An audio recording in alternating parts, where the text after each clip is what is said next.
afternoon, everybody. Welcome into the Winklerverse. I'm Bart Winkler.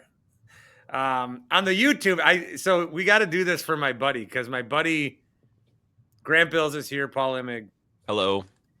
I got a buddy who just noticed that when people are doing the two-man shot in a booth and one guy's talking, the other guy will do the thing where they look at the guy into the camera to acknowledge the viewer. I sent you guys that message because the most awkward with it. It's not you though; it's somebody else. No, I know. Yeah, but I'm saying it Burkhardt is so bad at it. It's so awkward. It's so forced. Yeah, it's like someone has to go to him and say all right, so what we're going to do tomorrow, Kevin, is we're going to do this for 10 hours. And that's what we're doing. We're going to make you look less crazy when you have to do look at your partner, nod politely that you're listening, look at the people at home, give them the eye contact without making their skin crawl. They can't do it. I remember when I was working news, it was the anchors were just so intentional about it that it was it was the first thing or the last thing they were told before they got on the stage. And the other thing that makes me mad with TV news is when they do their sad voice. And tragically, all 100 parrots were decapitated. Very sad story indeed. Well, coming up, it should be a sunny weekend for your, it's is that an Arrested Development bit where it's what it means for your weekend after? Yeah, that's from Arrested, right? That's what I thought. What it means for your weekend at 10. One of the guys when I was doing TV news, he was sitting around the newsroom and he goes, "We need something really bad to happen." And I'm like, "What?" He goes, "Oh, it's just boring around here. Same old, same old. We need something." And he's the last person on earth I would think would ever say this. But he's like, "I'm just so bored reading the same shit every day." Well, your job though is 20 minutes at a desk. It doesn't matter if you're reading about cupcake recipes or an industrial plant fire. You stop doing that, Greg. Sorry. The awkward stare at the Well, because most of the show, I'm looking forward. Paul's looking forward. Grant's at his side. Yeah. So when Grant does look ahead, I don't like staring into the camera. I don't like it. I understand why I understand it, but it's frightening. Anyway. All right. Well, got a bit of Bucks news to start the program with today, and that is that Bobby Portis is suspended for 25 games for violating the league's anti-drug policy. The criminals took a lot of stuff from him. Perhaps they should have took his drugs. What? Remember he got robbed? Oh, right. He's having a hell of a year. So if you're why is it 25 and then other players can beat up human people and it's only 10? Yeah. That does suck. This is CBA determined. So the other stuff I think is, Silver just being well, roll the wheel and whatever many games it lands on, that's how many you miss. Yeah. But these are with the drugs, there's direct violations. They have done the normal thing that everybody does and says, I didn't mean to do it. I suppose I believe that. The drug is, what was the drug called? Well, something with a T. There's two ones with a T. Tramadol and Toradol. There you go. There was an emergency physician that I saw on Twitter say Tramadol is the weakest painkiller we can prescribe. I often don't bother because the effects are so mild. If it's banned, it's banned, but whatever.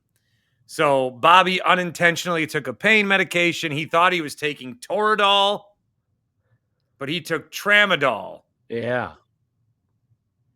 I mean, that makes sense to confuse him. It does. So now he's out 25 games. How many games left? Is it 28? What's the number? I think we get 2 games with him left. Okay. So now the Bucks are already, a team that is a hard time with everybody on the court at the same time. Yeah. are trying to work in Kuz. Portis has been playing well, so you want to see what that's going to give you. Giannis has been hurt. Dame's been hurt. I just, from a father perspective, Paul, how am I supposed to, when I take my kid to the game next week, how am I supposed to look at him and say, son, there's no Bobby Portis because he accidentally took Tramadol instead of Toradol? And Bobby's one of the 3 guys he knows. He knows Dame, and he'll do this. He'll do the Dame time. Oh, yeah. And he knows, of course, Giannis, who we saw again last night. Nice. But it was just a quick in and out at swimming. But my kid goes, hey, that's Giannis without Bucks jersey. Also, he's the only tall person he ever sees. Makes sense. In real life. Yeah. And Bobby Portis. So I want to make sure that, Giannis is going to be on the floor, but no Bobby. I don't know. I don't know what this does for the Bucks. I don't know where to. It's another like, is it another sign? Like, is this just a sign? Yeah, I was gonna say, if you're like, I would bet the Bucks to win a title unless God sends me a sign. Yeah. God's he's put a construction blinking red and orange light in your front yard saying, don't do it. Yeah. Don't bet that. Mm-hmm. It's a sign. I don't really know what it does. Again, I'm relatively on Bucks standards I'm on the anti-Bobby side of the Bobby thing. But if you're going to be playing multiple games without Giannis in the Kuzma era, if we're calling it an era with Kuzma, and then you're going to go through all this time, like, you just can't develop rotations. And then, like, as a friend of mine sent me earlier today with Jericho Sims just accidentally became important at work. Like, Doc didn't want to play him. Now he's going to have to. So why did we trade for him? Because he wasn't. I don't know. Question John Horst. Because he's not DeLon Wright. I don't know. Maybe that's as basic of an. Do NBA do the GMs do what we do in fantasy? Like, dude, I'm bored. You want a guy for my 4th round pick? Okay. Did the Bucks send the Knicks cash too? I mean, it was a small amount, but I think it was like DeLon Wright in cash. I hope so. That's about all Jimmy Haslam is good for. So no, but seriously, Haslam just saved 1.5 mil today with this Bobby suspension. Yeah. They don't have to pay him game checks now? Correct. Interesting. I think that the impact is like you need to navigate 25 regular season games now, and you're missing 26 to 28 minutes. And he was reliable, and he can give you a certain amount of shot. Like, you just need volume, right? Like, it becomes a little bit of a math problem. Like baseball, it's like we need this number of at-bats. We need this many runs. Like, basketball is not exactly the same, but to get through the regular season and to try to keep everyone fresh and healthy, like, that's a 25. He can play 30 minutes or more if you're missing a starter. Like, that's kind of a bummer to be missing him. And 25 games seems a little much. Like, I know, like, the agent's statement today was, though here's the circumstances, we, begrudgingly, like, he didn't say begrudgingly, but it was essentially like, begrudgingly, we accept the NBA's whatever. It's like, why? Or is it just like, yeah, like, we accept this penalty? It's like, that's there's a logic gap here with NBA suspensions in general. Like, if my assistant, of course I have one, accidentally gave me this one Teodol word drug, and then it was supposed to be this other Teodol word, like, oops, like, not only is it 25 for the first time, all but right. now if he makes another like mistake, it's 55 games. Is that right? Goes to 55 next. Yeah, and then I think you're donezo. It's just a painkiller, isn't it? It's not like it's HGH. Right. There's just not weird. There's not like the gray area of. Thanks, LeBron. Well, that's why for Bobby Portis, if he's really looking to numb some of the pain. Oh wow, what a transition! Oh, you just did that. And if he's really looking to alleviate some of the concerns, might I suggest to him, Happy Place Hemp, and some of the gummies and the tinctures available at Happy Place Hemp. That's right. I used it when I thought I had gout, and I rubbed that lotion right on my gout area, which I'm simulating here, and it's starting to groin me up a little bit, so I will stop. But the CBD, the CBN, the THC, again, you don't have to get in your car and drive anywhere. They will ship it right to your house. You can visit them in Muskego, closer to the Milwaukee area than Michigan. So you can still get what you are looking for. And the seltzer's a big hit. Now, the seltzer's a big hit. For a guy like me who's trying to drink alcohol less, this is a nice alternative to still enjoy my weekends because that's where I'm at. HappyPlaceHemp.com. The promo code is Bart. 25% off each and every order. So every time you order from them, you're like, hey, Bart's talking about Happy Place Hemp again. It's a great code, but I've already used it. You can use it again. It's a great code, but I've already used it 15 times. You can use it a 16th time. Promo code is Bart at HappyPlaceHemp.com. The other Bucks-related situation. So yesterday there was a quote where Giannis said the Bucks would have to kick him out. Is it in terms of I'm not going to be the guy that's going to ask for a trade. Today on ESPN, Shams was on TV suggesting that Giannis will look elsewhere if the Bucks can't reach sustained long-term winning. And I feel like this is calculated. If there's ever a Giannis story where he literally says with his mouth, his desire or lack of a desire to force an issue or to leave, there's always an NBA reporter that will then use a source or a quote that's not just from his mouth to say something different. And I want to get to the bottom of this. And I tried when I talked to my colleague, Bill Ryder, who chose to take it personal instead of the broad question I was asking him, because everyone does seem to, like, as soon as Doc was 1-3, here's the Doc articles. As soon as Giannis says, I want to stay, here's the Giannis articles. Yeah. I just don't understand why there's so much smoke. And it does, like, we're small town Milwaukee guys. We're a mark or an easy mark for many years.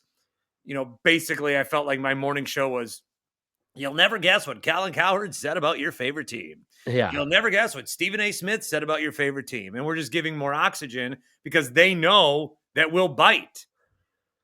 With this Bucks thing, it feels different. It just feels like this is, I don't understand why they do it. And maybe they're right. Maybe Giannis does want to leave. But how many times has this happened where Giannis is still here? So I don't quite understand why you don't even get 12 hours to like be happy about your guy, because then this garbage is out again. And meanwhile, I don't think it's selection bias, local bias to say, was there ever if the Mavericks don't Luka's going to get out, like Luka's going to be traded. Like, it doesn't happen with Jokic. But the thing that doesn't confuse me, as someone who in Packer beat writer days had to see a story that someone else got a report on and then have to just write about it. Like, you'd rather have the information yourself. You would rather have Giannis tell you, the one reporter, they're going to have to kick me out of here one day. It sucks having to be like, Giannis told this other reporter, but like, you can still build on that. You don't have to go directly to the far other side of it and say, despite this comment that came from the player's mouth, I'm going to contradict that and say, I know more than what the player literally just told a different reporter yesterday. It's a bad climate, but ESPN got the hits first on TV. They got to do a social clip out of it. They got to enrage Bucks fans, and that's how you get more clicks. And that's, is it to enrage Bucks fans, or is this to like salivate Knicks fans? You know what? Actually, you're actually fans probably much more accurate. Yes. Good counterpoint. It's just, how is this satiating anyone at this point? It's been how many actual years? Like what, 4 years, 5 years? Like, this shit has been, don't they ever get tired of this? And again, I would even rather, like, I say all this as if it's like, no, you need to let Giannis retire here if he wants to retire here. I don't want the 36-year-old Giannis-led Bucks to be like contending for the play-in. You don't want what happened with Dirk. Right. Well, I guess I'd have to go back and look at the win-loss records in those final 5 years, but sure. Like, I hope they win one more title, obviously, 2 more shit. But like, at a certain point, I'd love to win another first-round series. We can talk about a title. So that actually goes back to something I want to say about with any of our teams. No shit, just with any of them. Yeah. That goes actually back to the Bobby thing. It's like, okay, is he Bobby Portis is the Bucks' 5th most important player, or is one of the 5 most important players for the playoffs, or Well, playoffs versus regular season is different. I think he's Right. close in both conversations. So my point He's would ahead be, of Brooke. Brooke sucks. I love how anti-Brook you become. I love it in the sense that it's interesting to listen to your anti-Brookness, which He's just bad. He's not good. yeah. Yeah, but I love him. I would say, like, when you were saying, like, is this just like a sign that they're not going to be able to do it this year? It's like the Bucks aren't such a powerhouse that they can do like what they did in the bubble, for example, what they did the year after that too, where it's you get a really bad Orlando Magic team, you very handily win 4-0 or 4-1. Bobby can work his way back into basketball playing shape, into playoff shape. They can get some reps on the court. The Bucks aren't good enough to like show up to a first round series and get their legs under them, get their chemistry together. It's not going to happen. I've thought for years that they were, and they I were. realized they're not. For a few years, they were good enough to sleepwalk through a first round. They're not right now. And the East just has a couple other better teams. Like especially when what are the Bucks seeded right now? I was talking about the Phil Jackson's got this 40-20 rule. Okay. Where if you the only true contenders are teams that win 40 games before they lose 20. Okay. And since he declared this in 2008, every champion has been that team that they've won 40 before they lost 20, except for the Bucks. Really? Oh, really? Yeah. So the teams that would fall into that this year are the Cavs, the Thunder, and likely the Celtics. Yeah.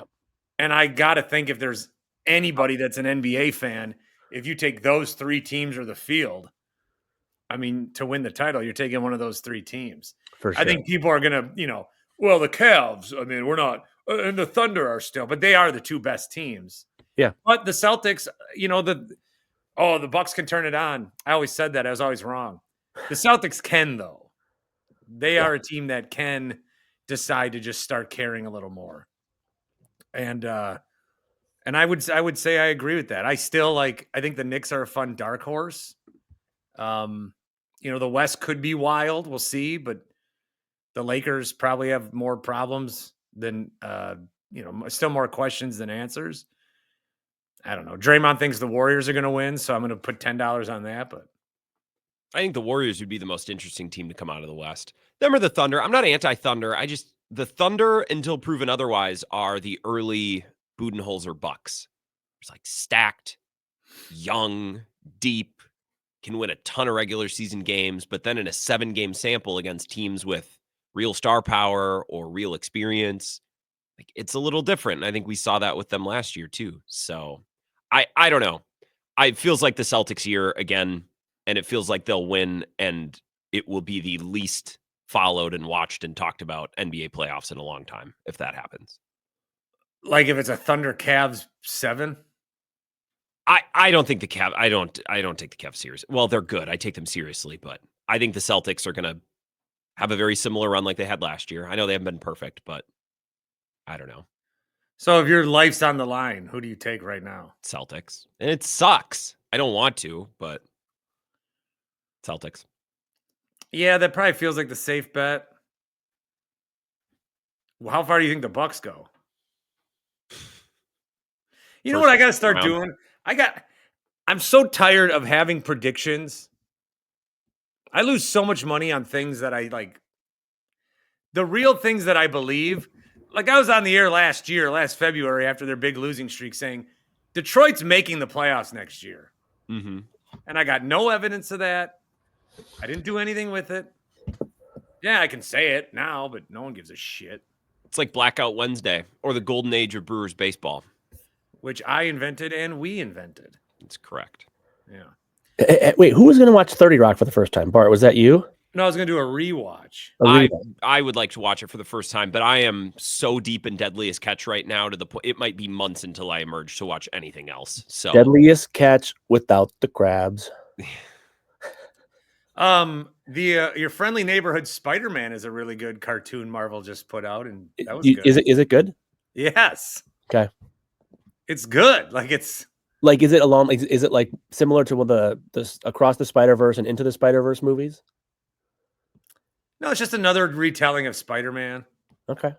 Is it like 5, 6 age-year-old appropriate, or is it more like teen?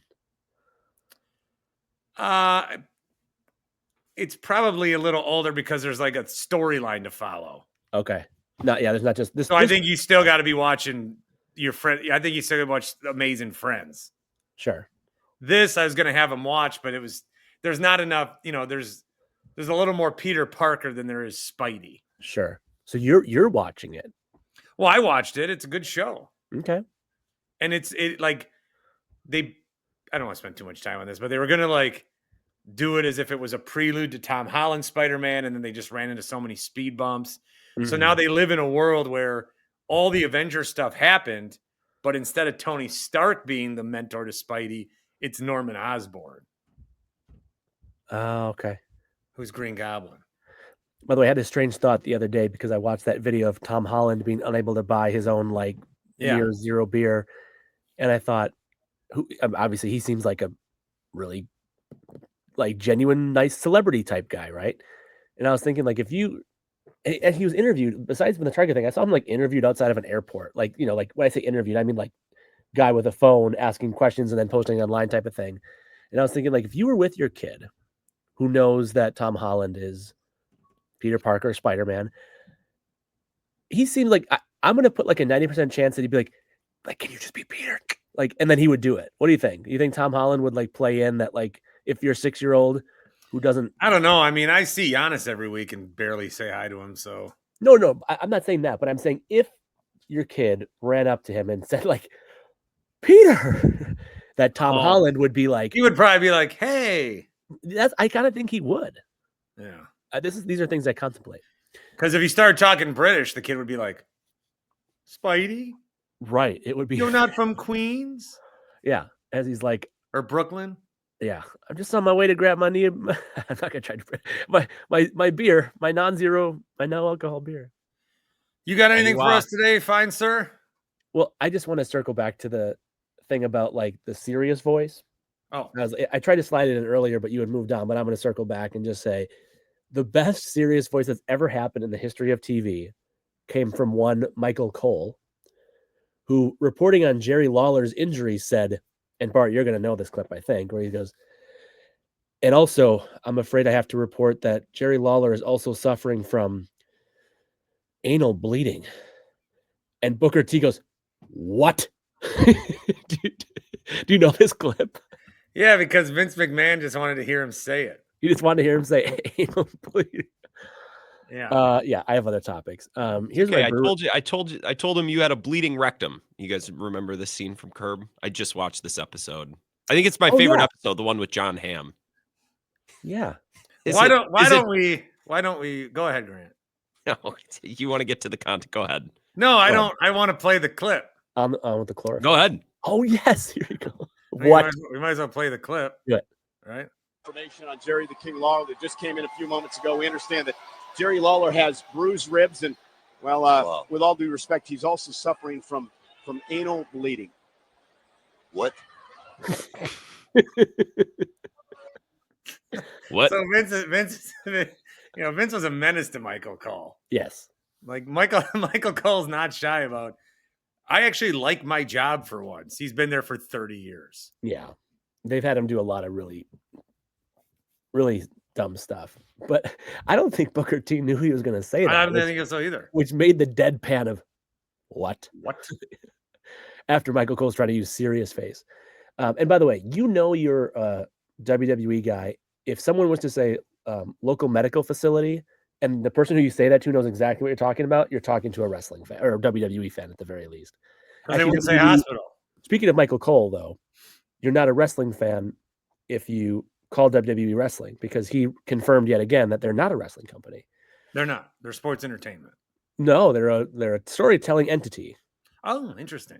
This was his Netflix won us because we are a storytelling entity. All right. This comment is going to start directly for Bart, and then it's going to go to Grant.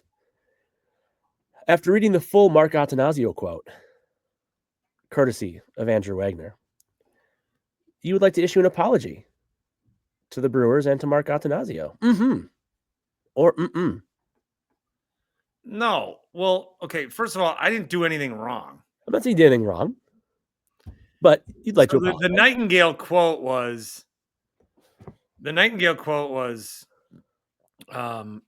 Is my job to win a World Series, or is my job to provide a summer of entertainment and passion and a way for families to come together?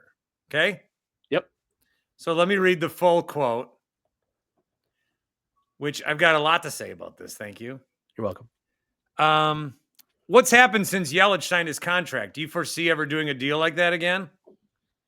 Sure, yeah. It just has to be the right player at the right time in our life cycle.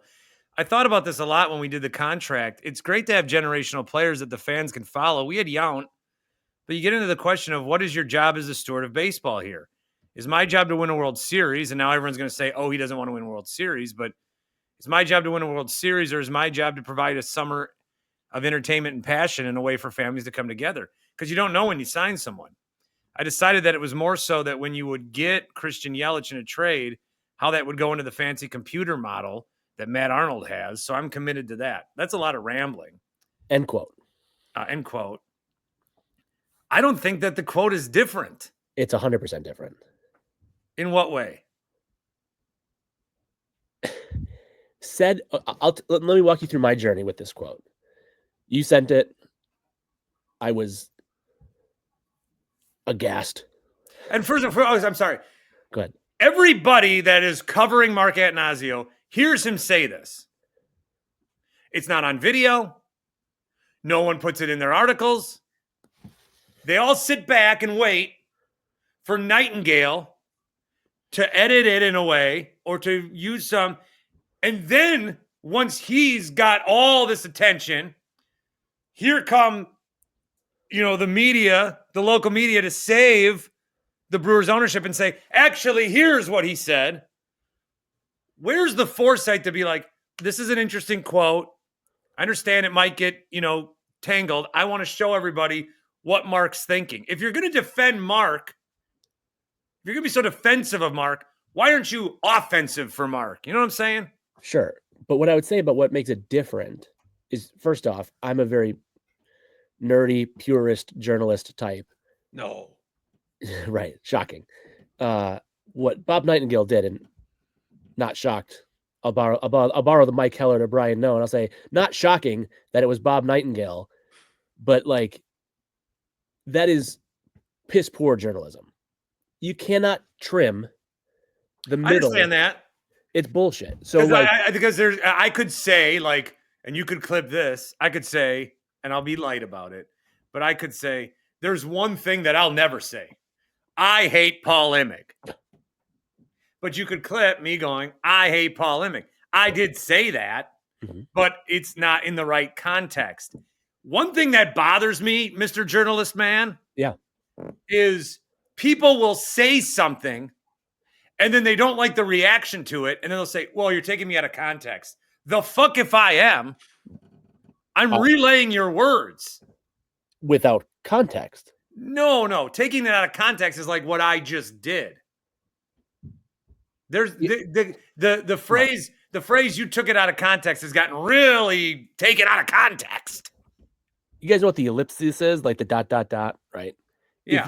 If you are in the middle of a thought as a person who is speaking, and then you take there was clearly sentence before the part that Nightingale took, there was sentence after the thing that Nightingale took.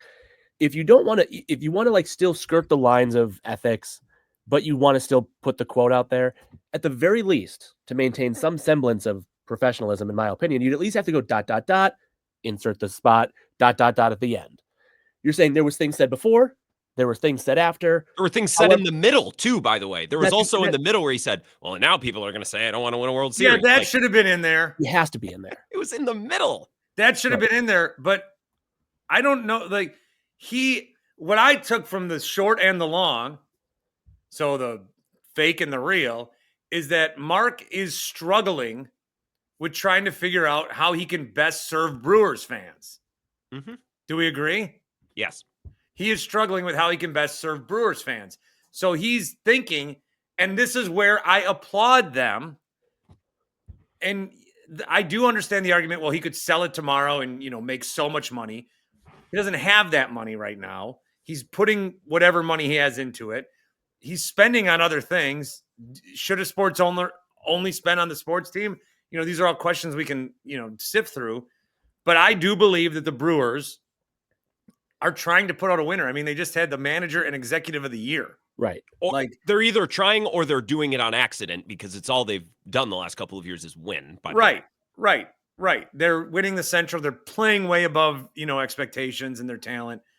So I'm still going to go. And I've been saying essentially what Mark's saying. Like, I don't think they're going to win a World Series, but I want a summer of entertainment and passion.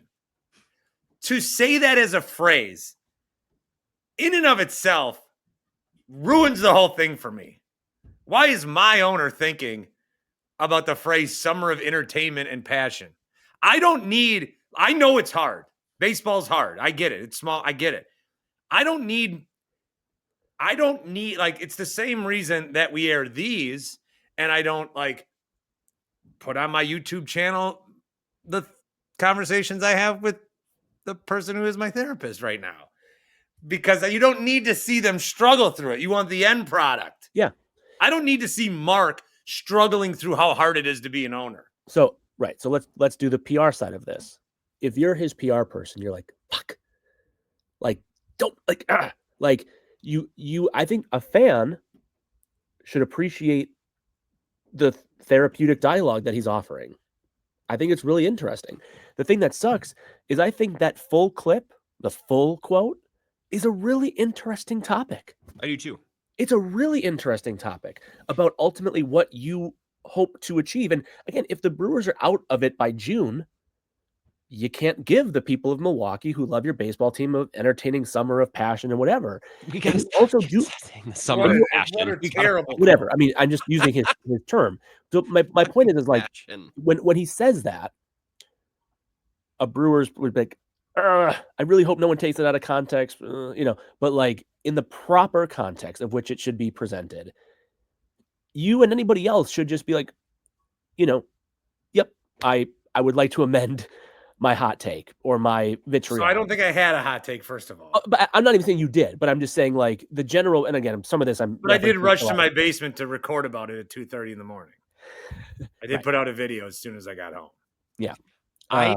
I think I would have been more fired up about this if I didn't have to sit through an entire day of sports radio of other people losing their mind.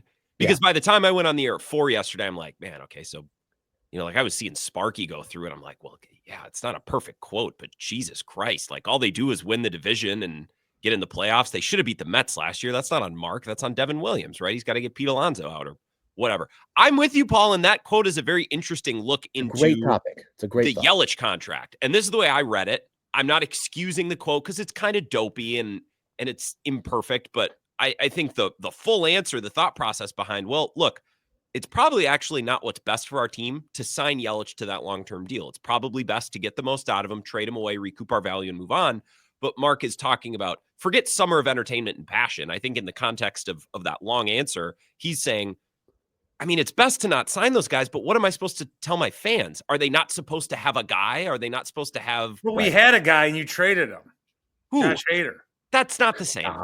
That's not the same. So what? So you're just, you have a guy and you're going to... This isn't... Kinda, okay, yeah. Okay. No. Yelich is not our guy. Yeah, he is. Not as much as he's Mark's guy. What does that mean? Mark loves Yelich. I do too. Mark's son's his best friends with Yelich. Sure. I don't know. He's not keeping him here for us. He's not keeping him here so he can miss half a season. I think that's harsh. I think that's harsh too. Then why isn't Willy Adames here? Clear fan favorite. Where's Willy Adames then? That's your guy. That's the guy people are coming to see, and you let him go. Where's he? No. Yeah, I don't agree with this take. I guess I kind of understand. No, I don't. I want to meet you halfway. I just don't agree with that. You can't keep everybody. The Brewers, they can kind of keep one guy. One guy on a big time legit deal. That was Braun, and then they did the best around him, and now they're doing it with Yelich. And I think that dialogue from Mark, as clunky and as kind of silly as that one particular quote was, and I don't love it, It's the thought process behind, well, how can I best serve the fans, but also try to do the smartest thing for our ball club and our budget and our resources. And I think that's interesting. And by the way, when he talks just that individual quote, am I trying to win a World Series or am I trying to have a, an entertaining summer? I think the Brewers have told us and have shown us that those two goals are connected, right? The way that they think is best to contend for a World Series, agree or not, is to be in the mix every single summer, which they've done a great job of. So those two things are, do I want the fans to be engaged at the ballpark with a contending team every year, or I want to try to win a World Series? It's the same. It's the same. The way they've operated. They could change, and they could start doing the all-in, tear it down and rebuild thing. Yeah. But they've been so clear about the way they're trying to contend. Brewers fans, you don't have to like it, but it's not like they've kept it secret or tried to pull wool over your eyes about how they're going about this thing. Yeah, and the good news is like their developmental system at this point is incredible. Like, because Mark is invested a lot. Yeah. Scouting and development and analytics and facilities and all that stuff. Yeah. I mean, they're like the way that they're able to turn pitchers around with some of the stuff that they still apparently have been able to keep secret. I'm sure other teams have their own version of it. Like, are we correctly saying the name? Is it Jesus Made? Do we know how to say Jesus made? I don't know. But like another potential Jackson Churio. That's me, baby. You are Jesus made. But like when this quote comes out, and then I'll jump off. You guys can keep going if you want, but I'll have to jump. But like, this is the type of thing where like I'll just read you like a friend's reaction to it. When you get the clip, when you get the short version. I hate this squirrely shithead. He has ruined my enthusiasm for baseball. Well, that's what I was going to say. Is that being a Brewers fan these last 5 to 10 years would be more enjoyable if your owner never talked ever. Yeah. No in-game interviews. No bitch or BSing with BA and because Rock. then he's in an ivory tower and he doesn't explain this or that. Like, I don't know. What do Brewers fans want? You know what I mean? Like, hot take fucking Jake, World Series. I know that. I want that too. Hot take Jake called the other night, and we were comparing. Would you rather do this thing? You try to sustain success. Or would you rather try to do what the Royals did? Okay, what the Royals did is great, and I would take that if you can guarantee me that they're going to get a title from it. Exactly. You know what I mean? But you can't guarantee that. Yep. Just like you can't guarantee a title the way they're doing it now. But like selfishly, as a sports talk host, I would rather have them be good every year. You know what I mean? Rather than put all of our eggs in one basket for a 2 or 3 year run that may not result in dick. And a lot of times it doesn't result in dick. You know what I mean? Yep. So maybe you or others don't necessarily owe the apology, but I think, to my friend who sent that text and many others who expressed their opinions, like I didn't hear it, Grant, but if Sparky really did a whole show on, he said he's out. I just saw on Twitter. Then Sparky, you would like to issue an apology to the Brewers, and you had better say because you took a quote. Well, Mark hasn't earned, like when you see a quote like that, even when it's from Bob Nightingale, the instinct isn't, oh, Nightingale must have fucked up. It's that, geez, Mark's being a cheap ass again. Well, I get that. I don't know that this quote exonerates Mark, but it kind of explains why he would say that. Yeah. I thought his quotes, he talked about other things that I thought were way worse, where he's like, well, we have all our guys. We won the division last year. Murph was just giving a speech. There were a dozen guys. They were all here last year. We're bringing back the same team. It's like, well, minus your most productive hitter and a guy who played 161 games at shortstop, or, we only traded one guy away. It's like, okay, well, through that lens, sure, but what about the guy who walked? And it's fine that they let Willie go. I wouldn't have given him that deal, but you didn't bring in, well, we don't really have any holes other than third base, I guess. Well, yeah, but that's a hole. Like that's a legit. So some of the things that he said about the lack of spending or their offseason, I thought that was way worse than some kind of like Brett Favre self-indulgent, like rhetorical thing that Bob Nightingale happened to clip. Yeah. All right, dude, you keep going. Okay. But I gotta jump, unfortunately. Well, it was nice to see you, Paul. You guys as well. I'm going to give you one last Kevin Burkhardt. There you go. Very good. Good call back. Goodbye, Paul. Bye, dudes. Do you have anything else you need to talk about, Bart? Well, no, but we're on a mandate to keep talking. But yeah, Paul said we keep going. He's going to jump. We'll keep going. It's February 20th. I'm surprised we got 40 minutes out of anything. Have you talked about the hockey thing at all on your show? Yes. At the beginning, I said, what is this? It makes no sense. But like the NBA Cup, people have, if you buy into it, it's just a matter of people buy into it. Are they buying too much into it? I don't know. What I was explained to was that these pros don't really get the chance to do this. Mm-hmm. The Olympics are younger guys, so this means a lot to them. So it means a lot, and I can respect that. But if the USA wins or if Canada wins, what does it change? They won the Four Nations tournament. Okay. It's getting more attention because of the time of the year that we're in. Sure. That's okay. Just like, did you see last night, Missouri? I think the Missouri coach, they beat Alabama. Mm-hmm. And he grabbed the PA mic and he says, there's 1.5 seconds left. They're up 10. Guys, do not storm the court. And then everyone's like, oh, no. And then they still won, and there was no court storming. But do you remember last year when Kyle Filipowski was brutally murdered Mangled on the hardwood and then came back to life 3 days later? And I remember that was February 24th. So that was after the Super Bowl, then after how do we change the All-Star game week? And then we didn't have anything to talk about for a week. And then there was a court storming. So everybody overdid it. So this tournament's getting more attention just because of the lack of things that are going on. I mean, it's so bad that in our update last night, the guy put in CONCACAF Champions League. Yeah. Lionel Messi scored against Sporting KC. I just think the players buy in, so we buy in. You know what I mean?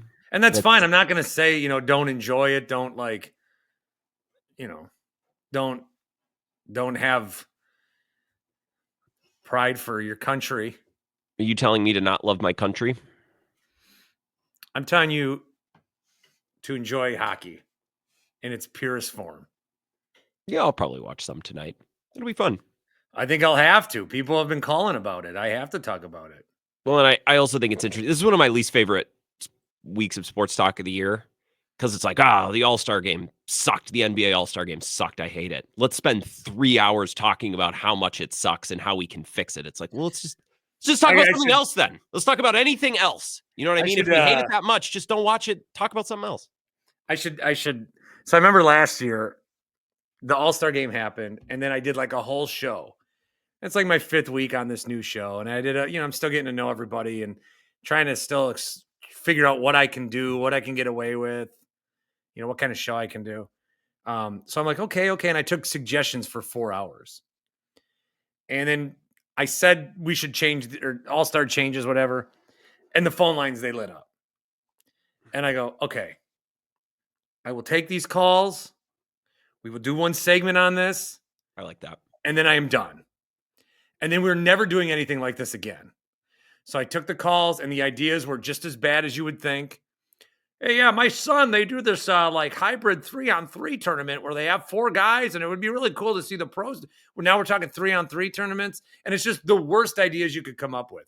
One guy called in to say where they finish in the All-Star game tournament should be what all-team NBA they are then on at the end of the year.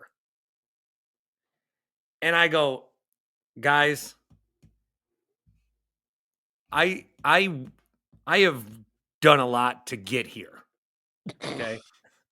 I go, I'm still not sure why I was put on this earth, but I know the path that I've taken, the long hours I had, as a TV, whatever, this.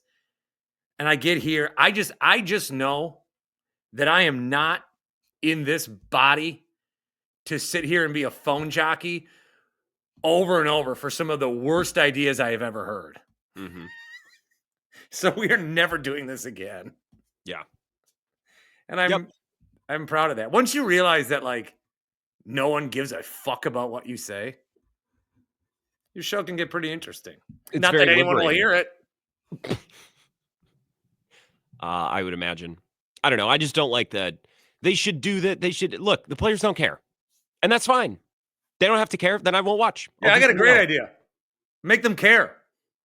Well, that's the actual $1 million question. Is there any reason that they would care? We don't even need them to I don't care. think there is.